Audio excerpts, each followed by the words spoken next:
Well, the studio is basically finished, so hush. Hey friends, welcome to my studio.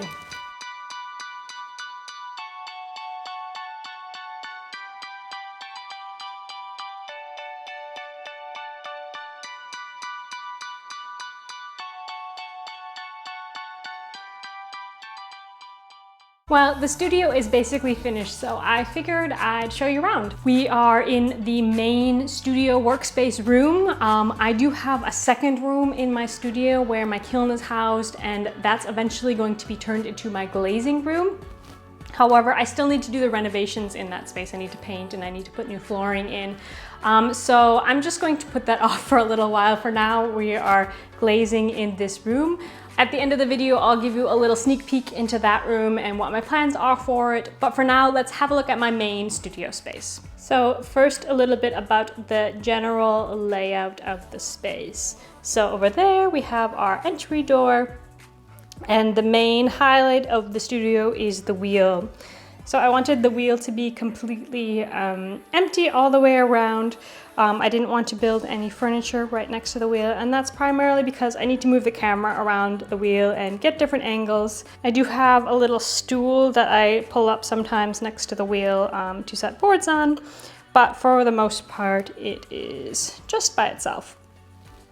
And then workflow wise, it's really close to the table here. So you can see I can grab stuff from the table and put it on the wheel to work. And then after that, I can put it directly on the shelves. And then over to the other side, there is basically a bunch of storage and a clay prep station. So that's the general layout. Okay, so first up we have our lovely shelves. These are meant to be the in-progress shelves. My rule, which you can see I'm breaking a little bit, is that only pieces living on this shelf are like in progress. The shelf is constructed from some old IKEA supports that I had from the old space, and then I just added some cross beams. And originally I planned on just putting a flat board on top, but well, saw how expensive wood was nowadays, and I decided to use as little wood as possible. This whole studio was made on as tight of a budget as possible. So instead I went for just like little slats, thinking that my wares are going to be on boards anyway, so I could just put the wares on the slats. Yeah, so far it's worked out pretty well. I spaced the slats pretty close together so that even a small board can fit. And then you can see above I've got a bit of storage, some small buckets of glaze. My plastic is all nicely organized. This is old clay bags that are stored in here, and just some glazes and some grogs, just storage. And then down below I have my glazes. Actually, I also have reclaim bucket here. So my wet reclaim goes in there, and this is my glaze water that I use for cleaning.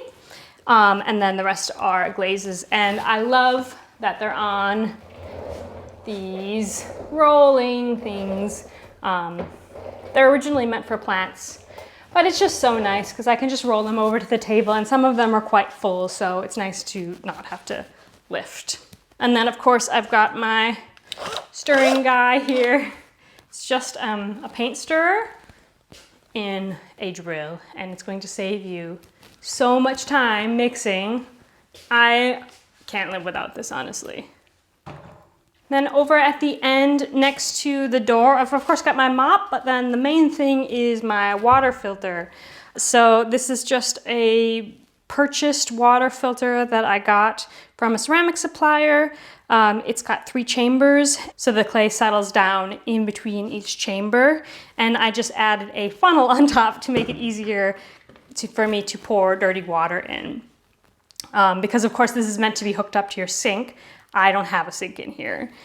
So this is where I put all of my absolute wastewater, and I was just looking at this morning, and I haven't even filled up the first chamber, so I'm not really using that much water in here. I've been working here for 2-3 months, and I haven't even filled up I don't know, 10 liters of wastewater, which I think is pretty cool. But I'm going to have a video on my water system in the studio coming up. Just in a few weeks, I'll definitely have that out because I think I can talk about water for a really long time, and it's also something that y'all have been requesting a lot, is how I deal with water. I do not have a sink in here, but I think it works pretty good the way I've got it set up. So look out for that video. Okay, and then past the door, we have my extruder and just some boards underneath that are leaning up against the wall. The extruder, this was my second choice of placement for the extruder. I originally wanted it over here. I think it would be like nice and out of the way here, and then I could put the coils on the shelf. However, this wall is made out of drywall, and we also have some outlets here and wires in the wall, and also from the heat. There's a bunch of stuff in that wall, so I didn't want to risk drilling it. This over here works fine. I thought it would be annoying, like sticking out too much in front of the door, but it actually has a fairly narrow profile, so it works just fine. So then over here, I've got my lovely table. I did make this myself. It's custom to the perfect size and height that I wanted it to be. I wanted a big table, like basically as big as would fit comfortably in this room, that I could walk all the way around. And it was also important that it was on wheels so it can be moved to accommodate whatever I need. I pretty much keep it in this position, but it's super nice to have the option of being able to move it. Yeah, I'm not too sure what else to say about this table because I do have a whole video about the construction process of this table with plans and everything if you are interested in making your own. This is all in another video, so I will link that video down below if you're interested in more about this beautiful table.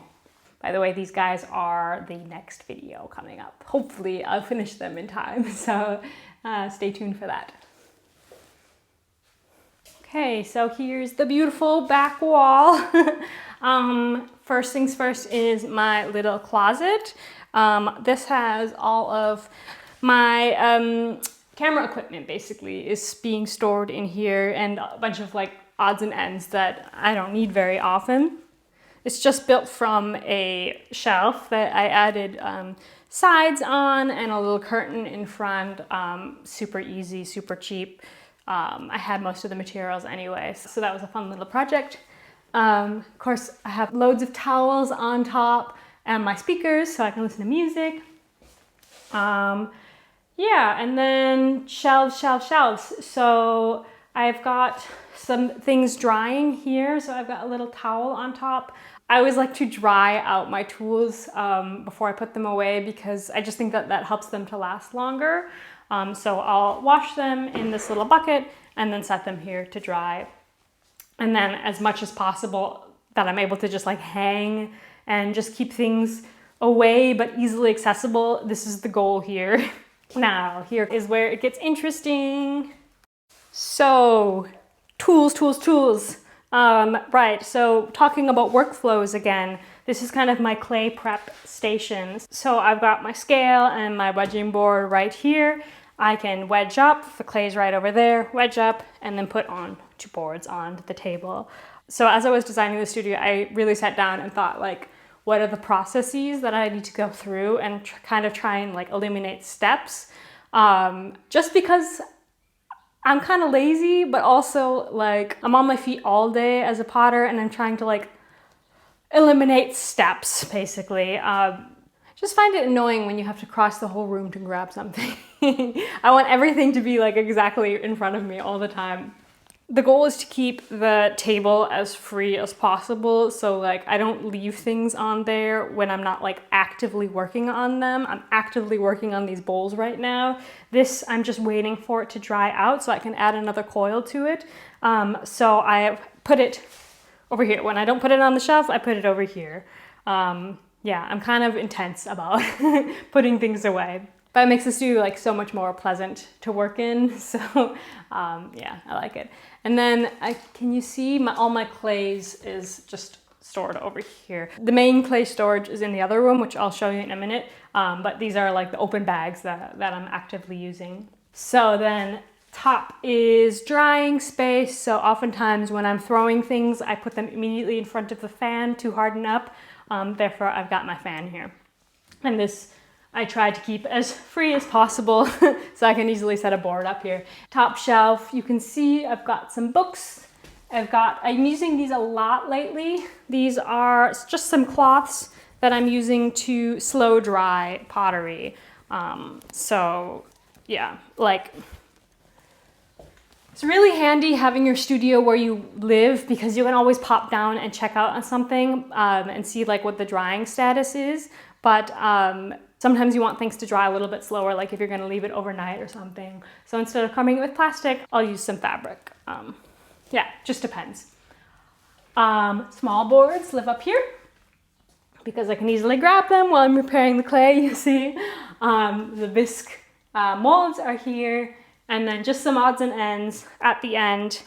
Okay, and then just on the table is all the things that I'm using constantly. So my favorite tools live in these various containers. I don't have so much because I mostly try and put things away. There's also a few tools up drying right now. I've always got one cleaning bucket going. This I will eventually empty into the filter. So this is for cleaning everything, even like dust and sawdust and plaster and things like that. But I try and reuse the water as long as I possibly can until it's just too dirty and I got to get some fresh water. And then here is my fresh water. Oh, it's pretty light right now. So I think this is like 10 liters, sorry. And yeah, this is how I have fresh water in the studio. So whenever I need to replenish the cleaning bucket or get new water for throwing, this is where it comes from.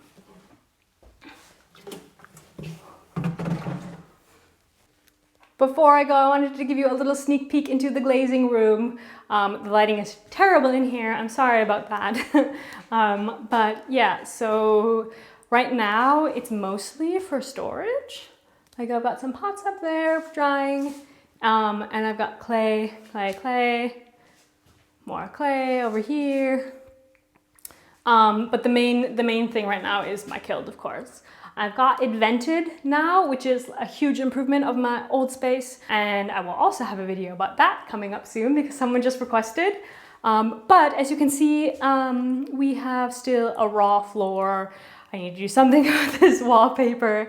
Yeah, like it's just like random stuff up here, in here, like storage, buckets, I mean clay stuff at least. And of course I needed somewhere to put the kiln furniture and stuff. We're gonna make this room cute. It's gonna be functional but cute. I'm looking more into mixing my own glazes, so it will be so nice to have this space because I can kind of make it into like a little glaze lab. Yeah, that's it. This room is 13 square meters. The other room is 20 square meters, I think. Yeah. Yeah, and the main appeal of renting this space was the studio. I mean, like the fact that we're in the basement right now and it gets this much natural light. This is also south facing, so it will help heat up the room in the winter. Of course, we got heating as well. And yeah, it's just, I've been really enjoying it down here, especially in the hot weather that we've had the last few weeks. It's just nice to have a little escape down here. I should say I feel so completely lucky and blessed to have this space. You know, 5 years ago, I could have never imagined having my own private studio all to myself. Of course, a lot of hard work between now and then. And I really appreciate y'all watching these videos because this is how I can afford to have a space like this, is by turning this whole thing into a business and actually making money off of this, which is like just a dream come true. So thank you all for following along. We'll get back to throwing some pottery and more educational content in a little bit. Yeah, and just let me know if there's anything that you want to learn. I love like obscure clay nerdy topics like what to do with the water. I'm really excited about that video. But I also just love to try new things, and you know, making these videos kind of pushes me to make projects that I wouldn't necessarily make just for myself and for sale, which I think is super fun and really interesting. So yeah, just let me know what you want to see from me, and I will do my best to accommodate. You can write those down below, or you can write me over on Instagram at Pottery to the People. Otherwise, I'll see you in the next video. Bye, friends.